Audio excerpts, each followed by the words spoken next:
श्री स्वामी समर्थ. नमस्कार मंडळी, स्वागत आहे तुमचे माझ्या यूट्यूब चॅनलवरती. आजचा दिवस तुम्हाला खूप छान सुखाचा आनंदाचा जाऊ हीच स्वामींच्या चरणी प्रार्थना करते आणि आज या नवीन व्हिडिओला सुरुवात करते. 2 डिसेंबरपासून मार्गशीर्ष महिन्याची सुरुवात झालेली आहे आणि उद्या 5 डिसेंबरला मार्गशीर्ष महिन्यातील पहिला गुरुवार आहे.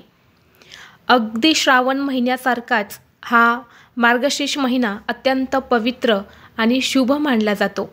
मार्गशीर्ष हा महिना श्रीकृष्णांचा अतिशय आवडता महिना समजला जातो.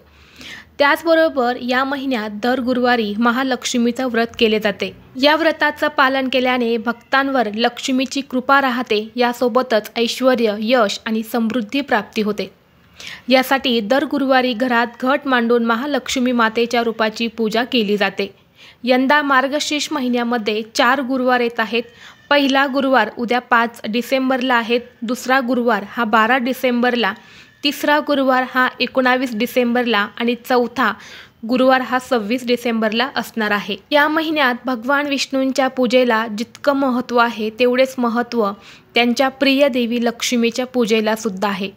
असे मानले जाते की जो कोणी मार्गशीर्ष महिन्यातील गुरुवारी देवी लक्ष्मीचं व्रत करतो, देवी लक्ष्मीच्या आशीर्वादाचा वर्षाव त्याच्या आयुष्यात होतो.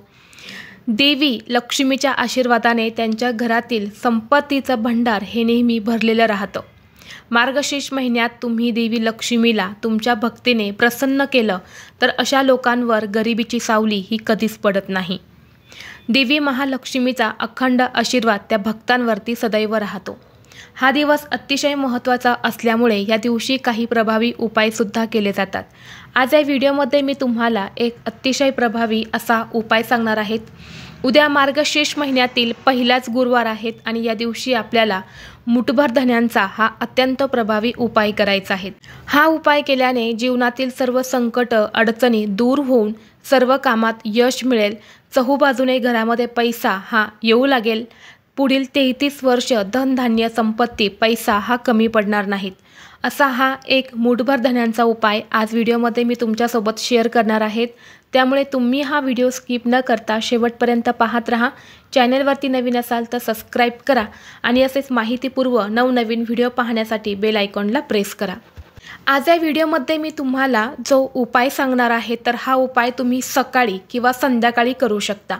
आता सकाळी हा उपाय कधी करायचा आहे तर जर तुम्ही मार्गशीर्ष महिन्यातील गुरुवारचं व्रत करत असेल आणि उद्या तुमचं व्रत असेल तर तुम्ही उद्याच्या दिवशी जर सकाळी तुमच्या घरामध्ये या व्रताची पूजा मांडणी केली तर तेव्हा तुम्ही हा उपाय जो आहे तर तो करायचा आहे. तुमची पूजा करून झाल्यानंतर तुम्ही हा उपाय करू शकता. आणि जर तुम्ही या मार्गशीर्ष व्रताची पूजा मांडणी सायंकाळी करणार असेल, पूजा संध्याकाळी तुम्ही करणार असेल तर हा उपाय तुम्ही संध्याकाळी त्यावेळेमध्ये करायचा आहे. आपली माता लक्ष्मीची पूजा करून झाली की यानंतर लगेच तुम्हाला हा उपाय करायचा आहे. मग तुम्ही सकाळी केला तरीही चालेल किंवा संध्याकाळी तुम्ही हा उपाय केला तरीही चालेल. आता हा उपाय करण्यापूर्वी आपल्याला एक महत्त्वाची अशी वस्तू आहे ती उद्याच्या दिवशी तुम्हाला तुमच्या देवघरामध्ये ठेवायची आहेत. तर तुम्हाला एक रुद्राक्ष आणायचा आहे. मग तो 4 मुखी असला, 6 मुखी असला किंवा 8 मुखी असला, कोणताही एक नवीन रुद्राक्ष जो आहे तर तो तुम्हाला खरेदी करून आणायचा आहे.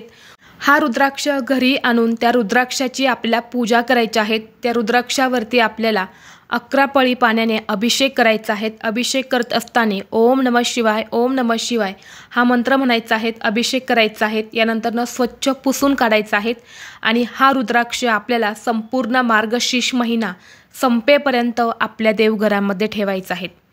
जर तुम्ही उद्याच्या दिवशी असा एक रुद्राक्ष तुमच्या देवघरामध्ये ठेवला तर तुमच्या घरात असणारी इडापिडा, नकारात्मकता, तुमच्या घरावर येणारी सर्व संकट अडचणी हे दूर होतील.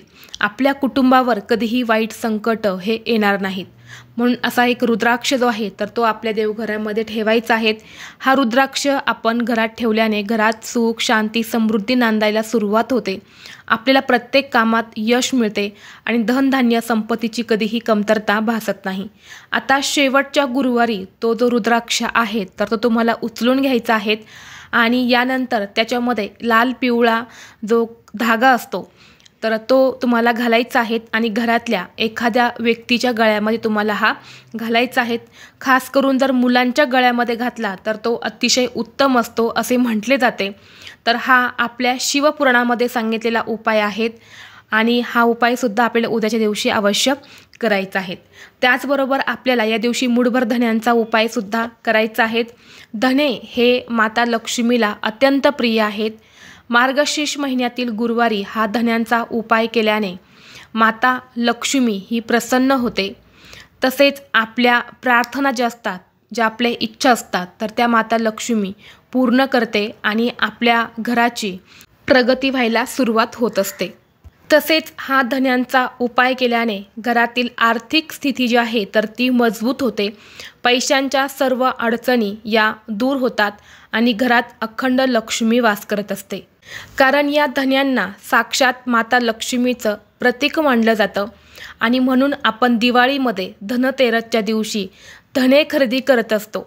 सोने चांदीपेक्षाही ही धने अत्यंत शुभ मानली जातात। ही धने आपण घरात आणून या धन्यांची पूजा करत असतो आणि उद्याच्या दिवशी या धन्यांचा उपाय करायला खूप महत्त्व आहे। तर हा उपाय करण्यासाठी तुम्हाला मूठभर धने जे आहे तर ती हातात घ्यायची आहेत। देवघरासमोर एक दिवा लावायचा आहे, धूप दीप अगरबत्ती लावायची आहेत, आसन घ्यायचं आहे, आसनावरती बसायचं आहे। ही मूठभर धने जी आहे तर ती हातात घेऊन तुम्हाला माता लक्ष्मीचं नामस्मरण करायचं आहे, तुमच्या कुलदेवीचं नामस्मरण करायचं आहे आणि यानंतर मी तुम्हाला एक मंत्र सांगत आहे, तर तो मंत्र तुम्हाला 21 वेळा म्हणायचा आहे। तर मंत्र असा आहे, श्रीं ह्रीं क्लीं ऐं कमलवासिने स्वाहा। तर हा एक माता लक्ष्मीचा मंत्र आहे। तर हा मंत्र तुम्हाला 21 वेळा म्हणायचा आहे। हा मंत्र मी तुम्हाला स्क्रीनवरती देत आहे, तर तिथून सुद्धा तुम्ही या मंत्राचं पठण करू शकता। लक्ष्मी मातेला प्रसन्न करण्यासाठी आणि तुमच्या सर्व इच्छा पूर्ण करण्यासाठी हा मंत्र अत्यंत महत्त्वाचा आहे। मंत्र 21 वेळा म्हणायचा आणि यानंतर ही धने घेऊन तुम्हाला तुमच्या घराच्या मुख्य दरवाजावरती जायचं आहे। मुख्य दरवाजाच्या बाहेरच्या साईडने तुम्हाला उभं राहायचं आहे आणि तुमची दिशा जी आहे तर ती आतल्या साईडने येईल, म्हणजे तुम्ही बाहेरून आतमध्ये येत आहे तर अशा ठिकाणी तुम्हाला उभं राहायचं आहे आणि यानंतर पुन्हा हा 21 वेळा मंत्र तुम्हाला म्हणायचा आहे आणि ही जी धने आहे तर ही हातात घेऊन तुम्हाला आतमध्ये यायचं आहे। जिथे तुमची पूजा मांडणी केलेली आहे तर तिथे तुम्हाला हा मंत्र म्हणत म्हणत ही धने जी आहेत तर ती घेऊन यायची आहेत। तिथे एक वाटी ठेवायची आहेत आणि ती धने त्या वाटीमध्ये तुम्हाला टाकायची आहेत आणि त्यावरून एक गुळाचा खडा तुम्हाला ठेवायचा आहे। यानंतर तुम्हाला पुन्हा एकदा माता लक्ष्मीला घरातील सर्व आर्थिक अडचणी दूर होण्यासाठी प्रार्थना करायची आहेत आणि ही जी धने आणि गूळ असणार आहे तर तो घरातल्या सर्व व्यक्तींनी थोडा थोडा अगदी एक एक धने आणि थोडासा गूळ खाल्ला तरीही चालेल, प्रसाद म्हणून ग्रहण करायचा आहे। यामुळे घरातील प्रत्येक व्यक्तीची दुःख संकट अडचणी ह्या दूर होतात। तसेच प्रत्येक व्यक्तीवरती माता लक्ष्मीचा अखंड आशीर्वाद राहतो असे म्हटले जाते। तर हा एक उपाय जो आहे तर तो तुम्हाला उद्याच्या मार्गशीर्ष महिन्यातील गुरुवारी करायचा आहे। जर तुम्हाला हा व्हिडिओ आवडला असेल तर लाईक करा, चॅनलवरती नवीन असाल तर सबस्क्राईब करा आणि हा व्हिडिओ आपल्या मित्रपरिवारासोबत शेअर करा। चला तर मग भेटू असंच पुढल्या एका नवीन व्हिडिओमध्ये। तोपर्यंत सर्वांना श्री स्वामी समर्थ।